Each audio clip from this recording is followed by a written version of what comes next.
Good evening all of you. LT grade परीक्षा 2025-26 के लिए आज हम आपको पढ़ाने वाले हैं इतिहास गुप्त वंश भाग 8।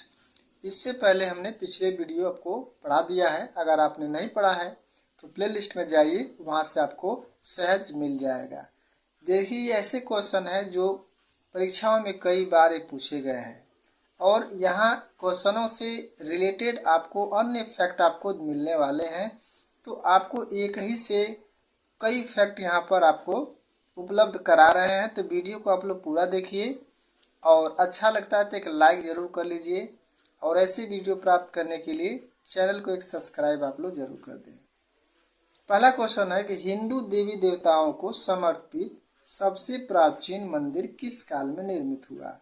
अब यह देखिए, क्वेश्चन कई बार पूछा गया है, चाहे टीजीटी हो, पीजीटी हो, एलटी ग्रेड में आने की संभावना 100% है। तो ये क्वेश्चन ऐसे हैं जो कहीं ना कहीं पूछे गए हैं, वैसे ही क्वेश्चन हम यहाँ पर आपको उपलब्ध करा रहे हैं। तो सबसे प्राचीन मंदिर किस काल में निर्मित हुआ था, तो ये था आपका आंसर होगा गुप्त काल में निर्मित हुआ था। अब गुप्त काल से देखिए इंपॉर्टेंट फैक्ट क्या है। इसे यानी गुप्त काल को स्वर्ण युग कहा जाता है। अगर क्वेश्चन पूछता है कि स्वर्ण युग किसे कहते हैं तो आप कहेंगे कि गुप्त काल के स्वर्ण युग कहा जाता है। गुप्त काल में ही ब्राह्मण धर्म के मतानुयायी थे, यानी कि जो गुप्त काल के लोग थे वो किस धर्म के मतानुयायी थे, तो वो थे आपके ब्राह्मण धर्म के। किसके थे, तो ब्राह्मण धर्म के थे। ये क्वेश्चन पूछे गए हैं। दूसरा फैक्ट देखिए, इसके समय में भागवत धर्म अपने चरम पर था, यानी भागवत धर्म जो था वह चरम पर था गुप्त काल में। नेक्स्ट पॉइंट है फैक्ट में, अंतिम रूप से वैदिक साहित्यों का संकलन किस काल में हुआ था, तो गुप्त काल में ही हुआ था। ये क्वेश्चन आया हुआ है कि अंतिम रूप से वैदिक साहित्यों का संकलन किस काल में हुआ, तो आंसर होगा इसका गुप्त काल में। अगला फैक्ट है कि गुप्त काल मतलब इनका राजकीय चिन्ह क्या था, तो राजकीय चिन्ह का क्या था, गरुड़ था। ये भी पूछा गया है कि गुप्त काल का राजकीय चिन्ह क्या था, तो वो गरुड़ था। और अगला फैक्ट देखिए, भगवान विष्णु का जो बड़ा अवतार है वो प्रसिद्ध था किसमें, तो गुप्त काल में ही। तो ये आपको गुप्त काल से जो आपको 6 पॉइंट मिला है ये अन्य फैक्ट है। और हिंदू देवी देवताओं को समर्पित सबसे प्राचीन मंदिर गुप्त काल में ही बना था। ठीक है, अगला देखिए क्वेश्चन। अगला है कि जो प्रसिद्ध गणितज्ञ आर्यभट्ट कहाँ के निवासी थे, तो जो प्रसिद्ध आर्यभट्ट थे वो कुसुमपुर यानी पटना, यहीं के ये निवासी थे। अब इनसे अन्य फैक्ट आप देख लीजिए। आर्यभट्ट गणितज्ञ एवं खगोलविद थे, तो ये गणितज्ञ भी थे और खगोलविद थे। इन्होंने दशमलव की खोज किया। कई बार क्वेश्चन गया है कि दशमलव का खोज किसने किया था, तो आर्यभट्ट ने। अगला पॉइंट है, इन्होंने आर्यभट्टम की रचना की। आर्यभट्टम की रचना किसने की थी, तो आर्यभट्ट ने की थी।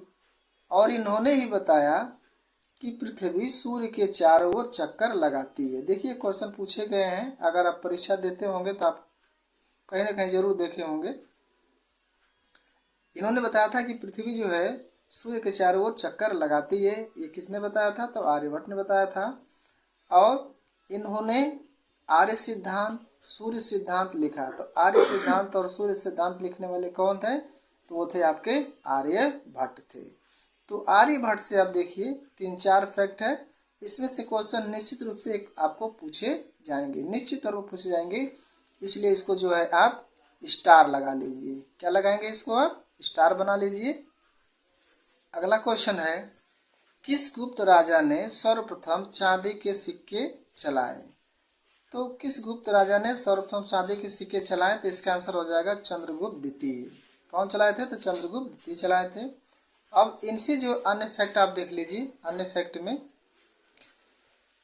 शासनकाल 380 से लेकर के 412 ईस्वी तक रहा चंद्रगुप्त द्वितीय का। और इन्होंने जो उपाधि धारण किया था देवश्री, देव, देवराज, विक्रमादित्य, भागवत, परम भागवत आदि इन्होंने क्या किया था, उपाधियां धारण किया हुआ था चंद्रगुप्त द्वितीय ने। इसके बाद नेक्स्ट पॉइंट है, इसने शकों को पराजित करके चांदी के सिक्के चलाए एवं विक्रमादित्य की उपाधि धारण किया। तो ये भी क्वेश्चन पूछता है कि चंद्रगुप्त द्वितीय ने चांदी के सिक्के किसी उपलक्ष्य में कराए थे, तो शकों को पराजित करने के बाद, और इन्होंने विक्रमादित्य की उपाधि धारण किया था। यह भी पूछ सकता है कि विक्रमादित्य की उपाधि किस उपलक्ष्य में धारण किया, तो इसका आंसर होगा कि शकों को पराजित करने के बाद। अगला फैक्ट है, इसके दरबार में 9 रत्न रहते थे। तो जितने भी 9 रत्न थे तो चंद्रगुप्त द्वितीय के दरबार में थे, ठीक है। और इसी के शासनकाल को गुप्त वंश का स्वर्ण युग कहा जाता है, ठीक है। और सेल्यूकस निकेटर का एक राजदूत था मेगास्थनीज। मेगास्थनीज भी जो है चंद्रगुप्त द्वितीय के दरबार में आया हुआ था, और चंद्रगुप्त द्वितीय के दरबार में आया मेगास्थनीज ने, और उन्होंने एक पुस्तक लिखी थी जिसका नाम था इंडिका।